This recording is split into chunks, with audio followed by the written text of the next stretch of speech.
పెళ్ళైనా పండగైనా వేడుక ఏదైనా పట్టుచీరల ప్రత్యేక వేదిక వారాహి సిల్క్స్. నమస్తే, వెల్కమ్ టు సుమన్ టీవీ. నేను పద్మిని. ప్రస్తుతంతో పాటు ప్రముఖ ఆధ్యాత్మికవేత్త, జ్యోతిష పండితులు, అమ్మవారి సేవకులు, దత్తా గణపతి ఉపాసకులు మురళీధర శర్మ గారు మనతో పాటు ఉన్నారు. మాట్లాడదాం. మురళీ గారు నమస్కారం అండి. మహాదేవ. గోల్డ్ రేట్స్ చూస్తుంటే మళ్ళీ నిన్న కూడా తగ్గినట్టుందండి. ఇంకా తగ్గుతుందా? మీ ప్రెడిక్షన్స్ అదే నేను అడగబోతున్నాను. గోల్డ్ రేట్స్ ఎప్పుడు మరి ఇంకా తగ్గే పరిస్థితి ఉంది? ఎప్పుడు ఇన్వెస్ట్ చేస్తే బాగుంటుంది? కొంతమంది దగ్గర లంసమ్గా అమౌంట్ ఉంది, కానీ ఎప్పుడు పెట్టాలి, ఎప్పుడు ఇన్వెస్ట్ చేయాలి అనే దాని మీద అనిశ్చితి ఉంది, అన్సర్టనిటీ ఉంది. ఎవరైనా కరెక్ట్గా మనకి గైడ్ చేస్తే బాగుండు, మనం ఇన్వెస్ట్ చేద్దాం, డబ్బులు ఎలా పడి ఉన్నాయి, పెరిగినప్పుడేమో అయ్యో అనిపిస్తుంది, అరే రేపు కొనుంటే బాగుండు కదా. So what is your prediction అండి? ఎప్పుడు తగ్గుతుంది? ఇంకా తగ్గినప్పుడు ఎప్పుడు కొంటే బెటర్ అని అనుకోవచ్చు? తప్పకుండా అమ్మ. బంగారము అనేటువంటిది ఒక మన భారతదేశంలోనే మనకెందుకు అని కూడా నాకు అర్థం కాదు కొన్ని కొన్ని సందర్భాలలో. ఎందుకంటే లక్ష్మీదేవి రూపకంగా మనం కొలుస్తూ ఉంటాం భారతీయులందరూ కూడా. బంగారం అంటే అసలు అమ్మవారే, సాక్షాత్ అమ్మవారే అనుకుంటాం. మరి అలాంటి బంగారానికి సంబంధించింది బయట ఎట్లా ఉన్నది అంటే సిచ్యువేషన్, ఒక బంగారం అనే కాదు, అసలు ఒక మధ్యతరగతి వ్యక్తికి ఏది అందకుండా అయిపోయింది. దేనికోసం పెంచేసిర్రు ఈ భూముల రేట్లు కానీ, అపార్ట్మెంట్స్ రేట్స్ కానీ, సిల్వర్ కానీ గోల్డ్ కానీ, ఎవడో ఎవనికో అది అసలు ఎవనికి వచ్చింది అనేది కూడా అర్థం. ఒక అపార్ట్మెంట్ కొందాము అన్నా, లేదా కొన్నది అమ్ముదాము అన్నా అది పోవట్లేదు, ఎవడు కొనట్లేదు. కొనడానికేమో ఆస్కారం లేకుండా చేసేసారు కంప్లీట్గా. ఇప్పుడు ఈ బంగారం కూడా ఒక మధ్యతరగతి వాళ్ళు ఒక వివాహం జరిగితే నల్లపూసల చైన్ కావచ్చును, లేదా బంగారం చైన్ కావచ్చును, లేదా ముక్కు పుడకలని, లేదా చెవులవి కమ్మలు, ఇంకా అది కాకుండా ఎన్ని కొంటారు అంటే అసలు బంగారం షాపుకు వెళ్తే మంచి రోజులలో వివాహ ముహూర్తాలు ఉండే అటువంటి సందర్భాలలో కలకలలాడిపోతుంది. బంగారం షాపులోకి ఒక్కసారి వెళ్ళి చూస్తే ఎంతమంది ఉంటారంటే అంతమంది ఉంటారు. బంగారం పసిడి కొని వాళ్ళకు నా కూతురు పెళ్ళానో లేదా ఏదైనా బంగారం కొని పక్కన పెడుతూ ఉంటారు.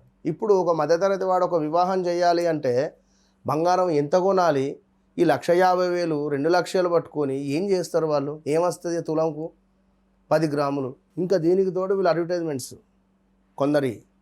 కొన్ని జ్యువెలర్స్ వాళ్ళవి, మేము ఇట్లా తయారు చేస్తాం బంగారం, మేము అట్లా తయారు చేస్తాం బంగారం అని చెప్పి వాళ్ళ అడ్వర్టైజ్మెంట్లు. మా దగ్గర ఇది ఉన్నది, మా దగ్గర నాణ్యతకు సంబంధించిన డబ్బులు ఏం తీసుకోమని చెప్పి ఏది లేని ఎందుకు చేస్తారు ఎవరు? ఒక ట్రేడింగ్ కంపెనీ ఉన్నది.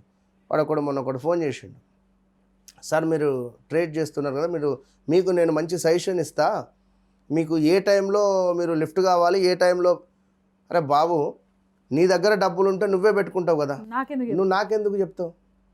తీరా సమయానికి నన్ను ముంచేయడానికి తప్పించే ఉంది.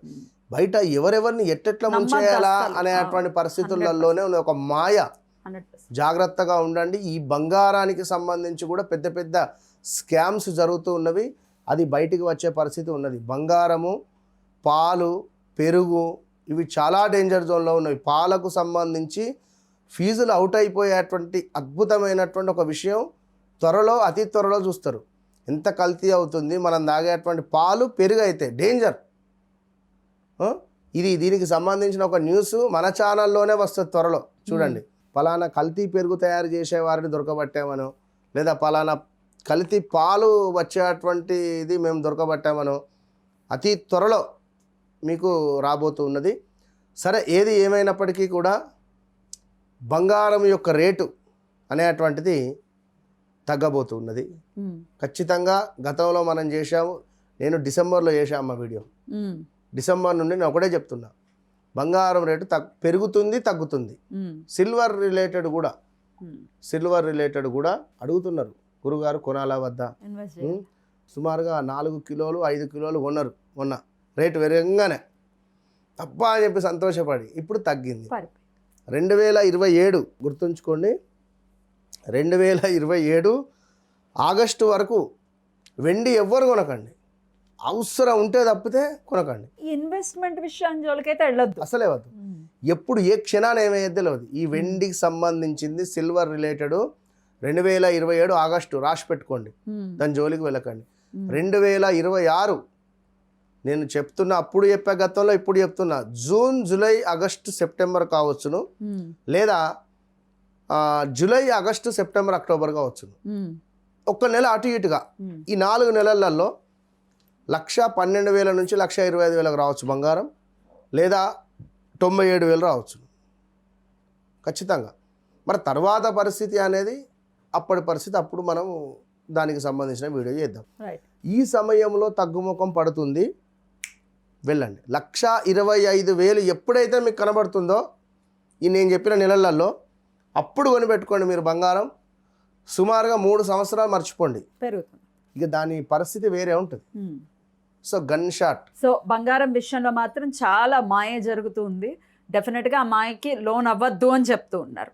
వెండి బంగారం జోలికి మాత్రం వెళ్ళొద్దు అని గట్టిగానే చెప్తున్నారు. కాబట్టి దీన్ని దృష్టిలో పెట్టుకోవాలి. అలాగే దీనికి సంబంధించి ఒక 10 lakhs బంగారం అంటే ఒక దాని ఏమంటే 10 గ్రాముల బిస్కెట్ ఉంటే మా దగ్గర పెడితే మీకు ఇంత పర్సెంటేజ్ డబ్బులు ఇస్తాం అని కూడా నడుస్తుంది బయట. సో బీ కేర్ఫుల్, ఎందుకంటే ఎవరిని నమ్మేటట్టుగా లేదు. అదే వెండి కొన్నా కూడా అమ్మడానికి లేదు, అసలు తీసుకోవట్లేదట. పాత వెండి అయితే సవాలే లేదు, తీసుకోరు. ఏం ఇన్వెస్ట్ చేస్తాం మనం దాని మీద? సో దాని జోలికి వెళ్ళకుండా ఉంటేనే బెటర్ అనేది చాలా మంది మార్కెట్ లో కూడా ఈ సిల్వర్ రిలేటెడ్ ఇన్వెస్ట్మెంట్స్ పనికిరావు. జాగ్రత్త. ఓపిక పట్టండి అంతే. రైట్. థ్యాంక్ యూ అండి. నమస్తే. మహాదేవ్.